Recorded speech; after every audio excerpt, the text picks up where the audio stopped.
All right, welcome back, dear gentle viewer. We've had so much discussions this morning, from developing yourself as a business person, moving up your career ladder, to having a global mindset in your business, being a global entrepreneur. And right now, still on the spirit of being a global entrepreneur, we are joined by a gentleman who is in the tourism industry or the tourism business, and he'll be talking to us about the do's and don'ts in the industry, and how best do you build yourself as a young entrepreneur, getting your business to the market, a flooded market for that matter. How do you stay on top of the table, or how do you get a seat on the table in the first place as a young entrepreneur? So Kevin, thank you so much for making time for us this morning. How are you feeling? I'm feeling great, and thank you for having me. I'm happy to be here. Thank you. Honest, yeah. Now, kindly allow our viewers to know you by making a brief introduction, what you do. Right. Yes. Okay, I'm Kevin Osore, founder and CEO AfriRest.com. So AfriRest.com is an accommodation business, as we've just said it. So it's a listing and booking platform. So that's what we do. We are at the we are just getting to the market. We started onboarding hosts yesterday, and so far we are getting interesting reviews and all that. And so I'm just here to preach to young people and young entrepreneurs out there that you don't have to have $1 million to start a business, or to create something meaningful. You don't need to have a degree or a PhD for you to start a business or create something meaningful for yourself. You don't need connection to start something, all right? I've been there, I've done it, and I've made a lot of mistakes along the way, and I'm still making a lot of mistakes along the way, but I'm learning and I'm building as I go, and I believe until when I win, that's when I'll just be like, yeah. You said giving up is not an option. Oh, that's not in my vocabulary at all. So Dr. Crystal was just here with us, and ametuambia that for you to have, most young people have dreams, very big dreams, but the problem is procrastination, or feeling you're not good enough, you're not old enough, you're not experienced enough, you're not rich enough, but then to build that execution spirit, you just have to do it. And I believe that's the same spirit that you're moving on with. So the tourism industry, or the accommodation industry, it's an industry that we can say it has a lot of stakeholders or people investing in that business. We have Airbnb, we have View Travel, we have, name them, so many companies in that business. So how do you manage to keep yourself at the top? Or how do you plan to keep yourself at the top? Authenticity. See, when the aha moment came to me, I wasn't building a business for me. I was building a business for the people who are interested in it.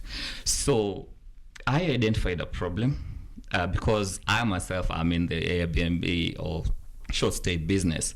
I host in Resambu, right? So I've been 1 year into the business, and when I went in, I discovered there are so many challenges that people are facing, both the hosts and the people who want to to book Airbnbs and the short stay accommodations.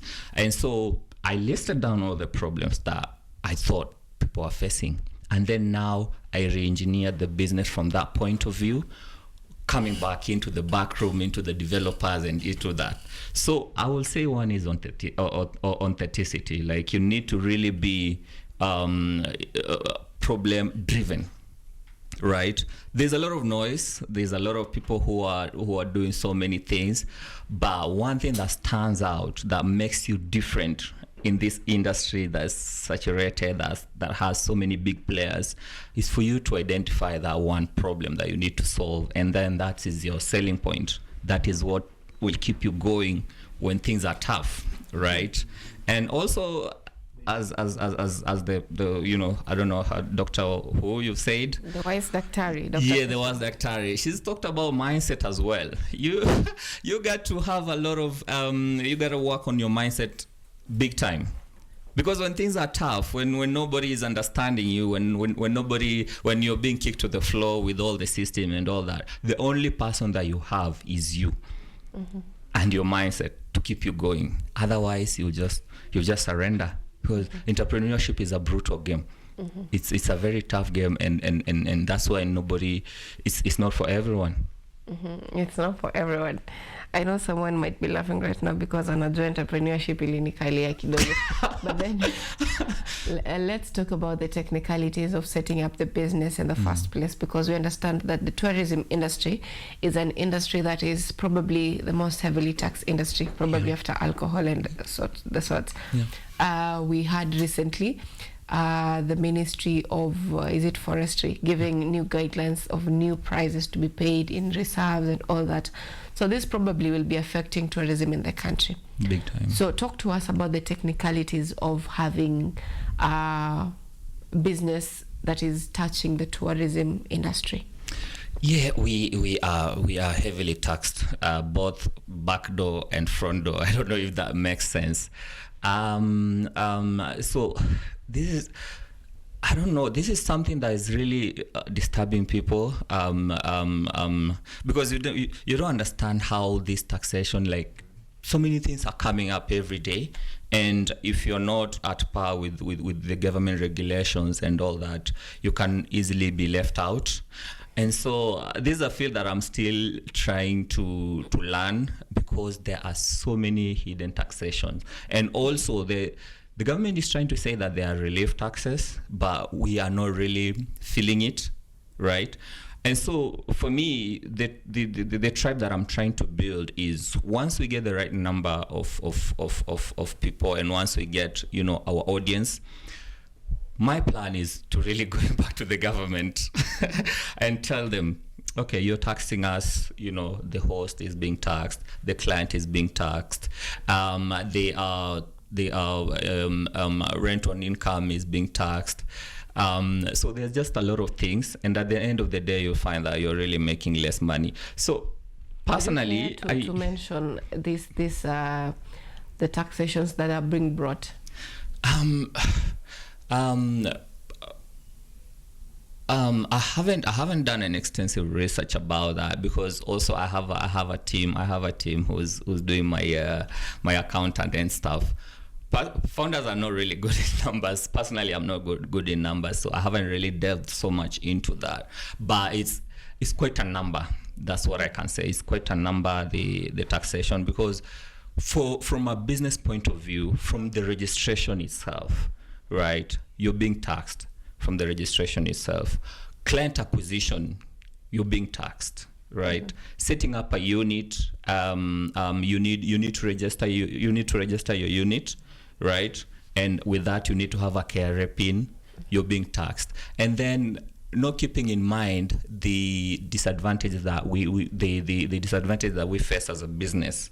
There's breakages, there's these repairs and all that. Those ones are not being factored in, right? And in this, some of the conversation that we need to have, as especially people who are in this kind of tourism industries, like, we're being taxed back and forth, and with that, we are not getting the proper support from the government, right? We have the foreign companies who are here now. Those ones are big. They can just come in and set up shop and because they have the financial muscles. And what about now us, the players who are locally, who don't have the financial muscles to compete with them? So this is a conversation that we are gonna have in future.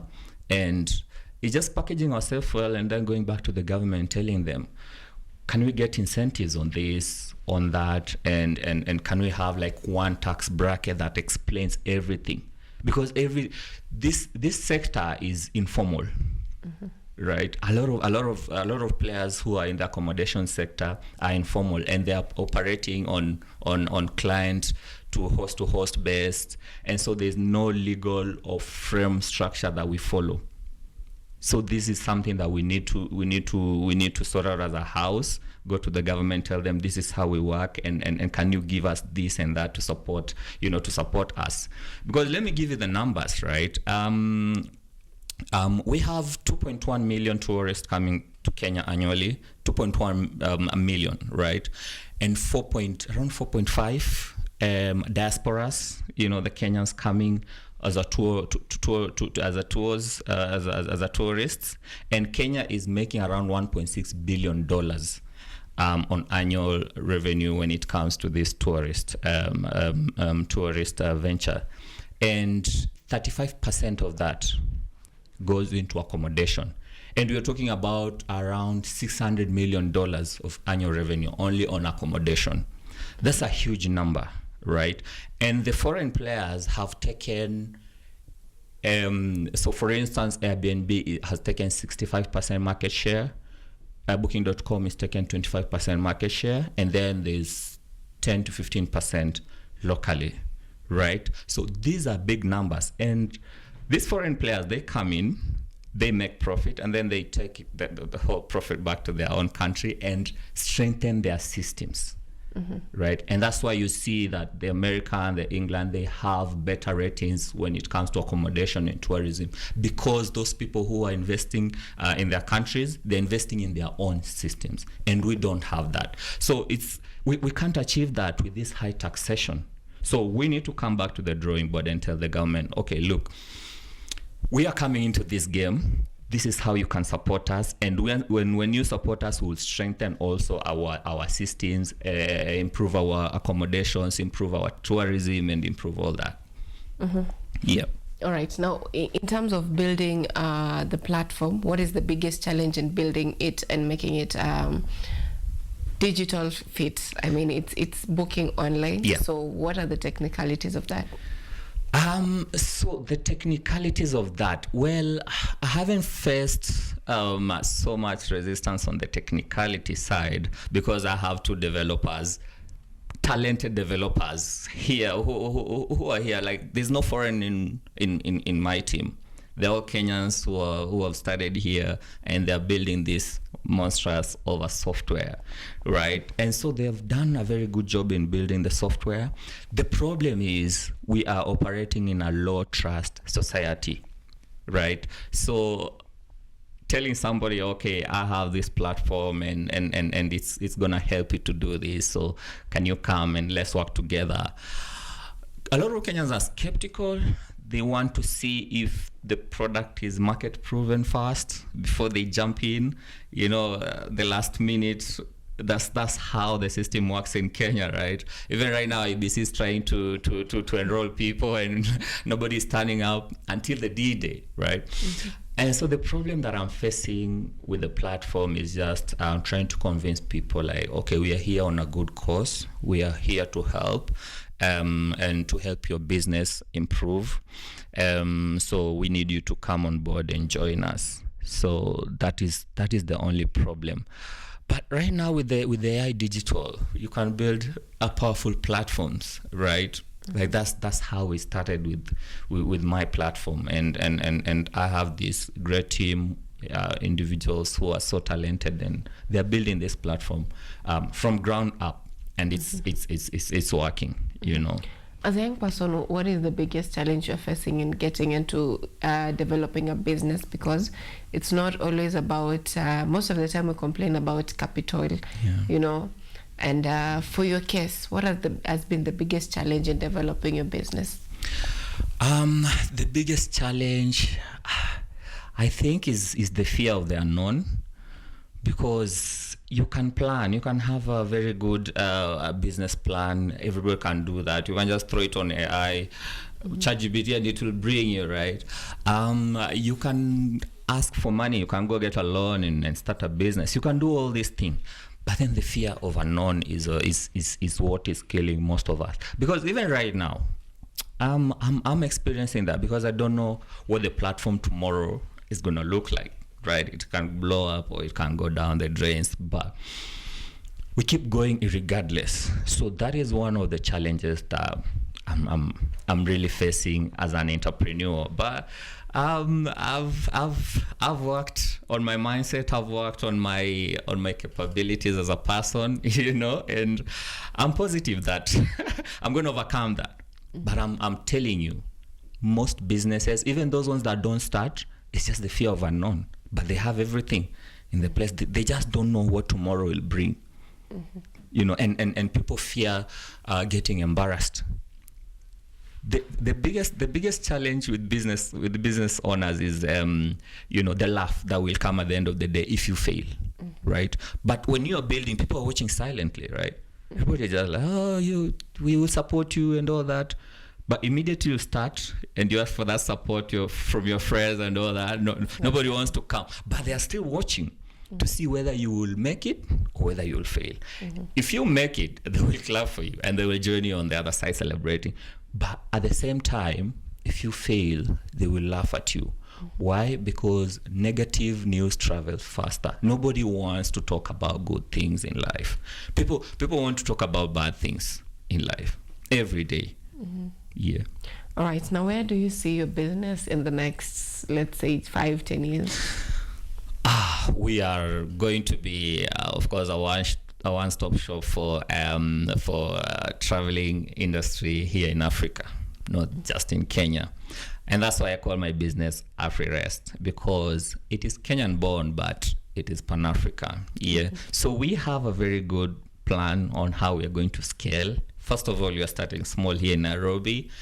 We want to feed this market to make sure that we really have a stake in it. Then expand Mombasa, go to Masai Mara, bit by bit, and then expand to Tanzania, Uganda, while we grow like that. So it's a very simple outlined plan that we have, and we'll just be working with it bit by bit. For me, I want to build $1 billion business here in Kenya with the resources that we have.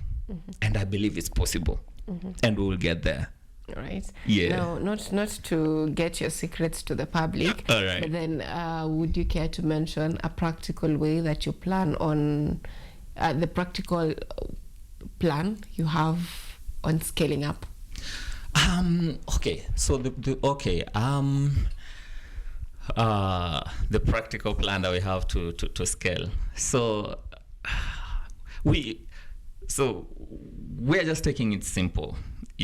First of all, okay, to be honest, at the point of where we are right now, I will have to go and get funds to inject to the business. All right. The base is set. The foundation is set. So now the only plan now is to go and get funding to pitch to investors. And if you are an investor out there, come talk to me. Come talk to me. Let's build this dream. So we are gonna get funds injection, of course, to the project. And once we get the injection, now scaling will be easy. Client acquisition will be easy. Host acquisition will be easy, because now we'll be able to run ads, to do marketing. We'll be able to add on teams. We'll be able to tighten our operating system, our software, and make it faster. So that is the plan that I have for scaling the business for now. So yeah, so we will definitely, yeah. Currently, how are you doing your marketing? I have a marketing team, and we are just going, just like posting, doing content on online, Instagram, TikTok, and events like this, coming to talk to you guys, and then doing podcasts. So we are kind of doing organically at the moment. All right, and it's a very small marketing team, right? And they're really trying to push hard for that.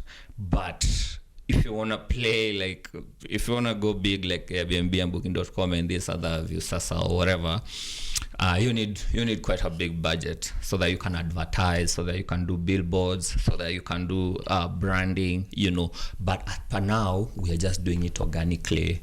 acquiring one client at a time, acquiring one host at a time. I can, like, for instance, yesterday I only had 5 hosts joining me, right?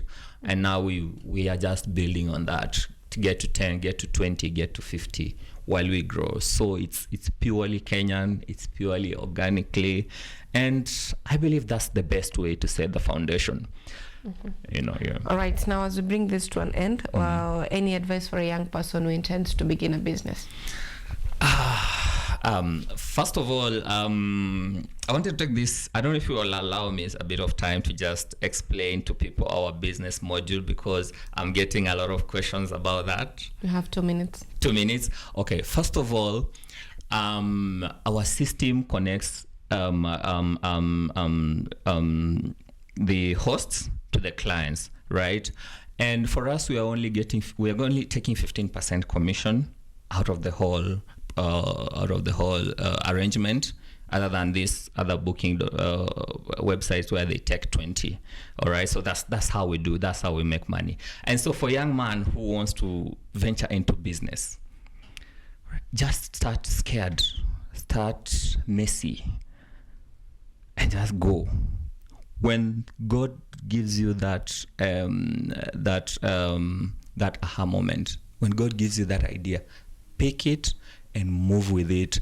Don't ask why, don't ask on how you're going to get there, but just pick it and run with it. If you don't, God will take that idea and put it and give it to somebody else, and they will move with it. So it doesn't matter where you are or the kind of background you have. Just pick the goddamn idea and move with it very fast. Yeah. All right. Thank you so much, Kevin, for making time for us this morning. All right. I hope the business scales up further so that we can also be clients. Nikitaka kwenda Maldives. Yeah, exactly. You're welcome on board. You're welcome. All right. Now,